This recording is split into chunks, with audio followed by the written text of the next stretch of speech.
Appreciate you inviting me out, and I love to come and just share what the Lord has given me. One other piece I got to introduce it. So, friend of mine from college, one of my best friends in the whole world, man. This dude cracks me up, but I'm 34, and I got this little spot right here. And he used to always tease me saying I got a hole in my natural, right? I went with it, it's cool, whatever. My wife won't let me cut it all off, but it's whatever.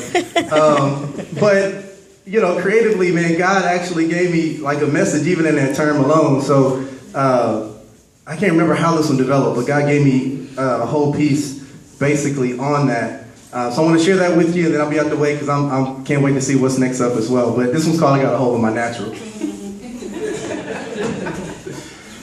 I got a hole in my natural, and I can't believe y'all just laughed when the picture from the top of my head looks so bad.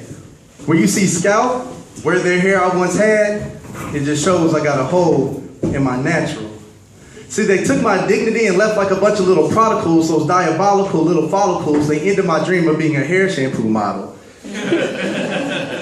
My hair's absence pains me like abscess, always a no-show like Loch Ness, got me feeling a hot mess. That's why I typically top this. You see, when I'm not at work or church, I got a hat on, curved, straight brim, snapback fitted, or sporting a fedora to show that I'm with it. But when the cap's off, this spot has got me considering full commitment, talking about cut it all off, bick it.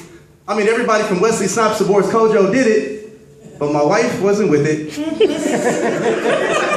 I got this hole in my natural. I mean, every photo taken from the back of my head I delete before people start saying they spotted Sherman Hymns Lee. Sorry to say, he really did pass away. You see, that photo wasn't me. I don't even like sitting next to tall people, got me looking up. I'm afraid to look down and think they found a black donut. Rogaine, I tried it, didn't work for me. Hans Wyman didn't have enough money. I tried oils and pomades, they came up short always. Oy vey, I got this hole in my natural. I said I got a hole in my natural. I said I got a hole in my natural. I said I got a hole in my natural. Got a hole in my natural. Said I got a hole in my natural, so naturally I've tried to fill it, was born with it, this hole in my natural. I've never been whole in my natural life. My goal is to be all right, so I'll try to fill it with all my natural might. Trying to fill this hole in my natural. It's my nature all the time to feed this empty, calling me to feed my fall, but I can never fill it, but I can feel it, this hole in my natural. So how do you feel this hole? Attention was my filler, sex was my spackle, my peers were my putty. I smoked weed to blur my realities to this horrible patch job I constructed I wouldn't see, but when I came back down, I tumbled into the same hole I thought I fixed. I mean, everything I fed it is swallowed and wanted more. It's like this hole in my natural has an infinite appetite. Or could it be I just wasn't feeding it right? Maybe it can't be filled naturally. Maybe the solution can't be found in me or what I can see. Not common or ordinary, but supernatural. And I'm not talking about a WB show with twisted versions of angels and demons. I'm not talking about an X-Men or a mutant being. I'm talking about God coming down, wrapped in flesh and breathed. And see, the reason I got filled and what laid the foundation was the transformation. I'm talking about the one who knew no sin became sin, so that I, who knew no righteousness, could become righteous. Okay.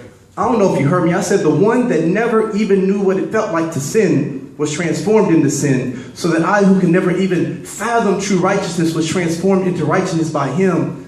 And this love, sacrifice, and transformation is what filled my hole. I went from having a hole in my natural to being supernaturally whole. But let me go the whole 9 yards to explain this whole thing wholly. The hole that you're trying to fill so you can be whole is holy.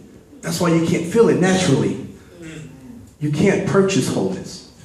That's good. You can't sex your way to wholeness. You can't pop, snort, or smoke your way to wholeness. You can't get promoted to wholeness. You can't fame your way to wholeness. You can't party your way to wholeness. You can't cheat your way to wholeness. See, that whole mess will create a whole mess and you still won't be whole yet, and the bigger the hole gets. Let me explain it this way. This gaping vacancy is beckoning for the king. But sin is separating, keeps God from penetrating and infiltrating and then making me his home, making me whole.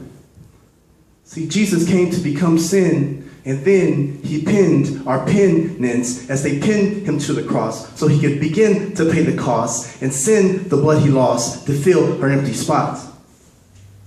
So the only thing that could overcome our natural imperfections and our unnatural desire was the supernatural sacrifice of a magnificent sire. So as they banged and pulled the nails from his flesh to free him from the tree, the gaping holes that were left in his hands and his feet were the very same holes that used to rest inside you and me. But now in that place of emptiness, he's now filled it with peace. See, I had a hole in my natural, but I found what I seeked. So it doesn't matter the amount of hair on my head, my spirit's now complete. Do you have a hole in your natural that you can't seem to fill? You've tried every remedy, but yet still you're ill? Jesus died to complete you, and for you he's waiting still. If you wait too long to receive his love and peace, I fear you never will. Stop fighting the truth, I beg of you, I say peace be still. Don't turn away, behold today he proved his love is real. Don't leave this place with a hole in your natural. I said, don't leave this place with a hole in your natural. Leave this place whole.